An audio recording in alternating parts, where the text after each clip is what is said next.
Senator Fischer. Thank you, Mr. Chairman, and thank you all for being here today. As you know, FSRM funds are used by the service in order to maintain, repair, and improve existing military facilities.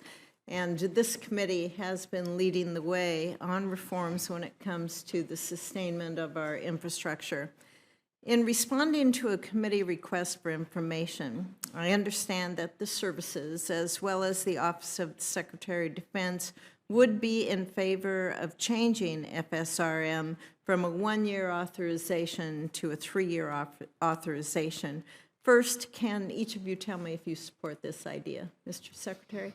Senator, thank you. And as I think you and I have spoken before, anything that increases flexibility and allows us to program appropriately, but also allows us to reduce the overall cost as we can get after it, certainly we would support, and I would want to work with you to see how that would become implemented.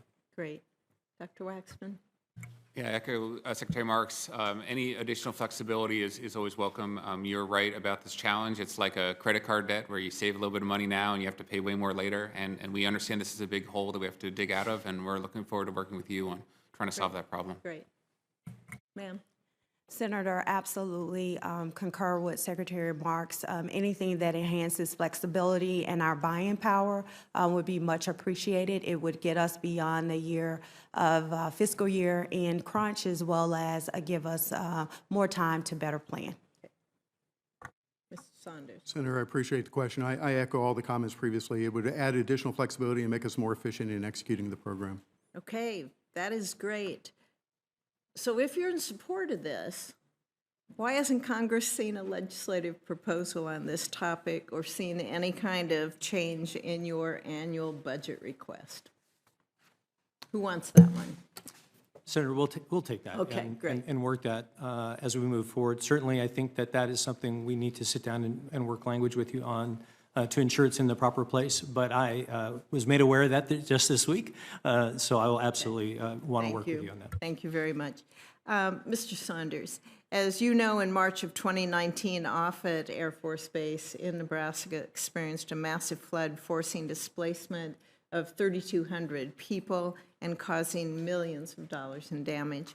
6 years later, that rebuilding is still in progress, but I would like to highlight that in a testament to the resiliency and fortitude, the airmen of Offutt Air Force Base have maintained full mission capability throughout this entire time. However, these same airmen are having to execute their missions out of aging facilities that are not suited to the task. Could you please provide an update on the Offutt Air Force Base rebuilding effort? And I would ask then that you follow up with that and make sure things stay on track. The facilities are out of date, dangerous, not healthy, and we want to be able to provide for our people. Senator Fischer, thank you for that question. We share your same interest in ensuring that we restore the facilities to, operational condition, and that we provide high-quality facilities for our airmen that are working at a critical location at Offutt.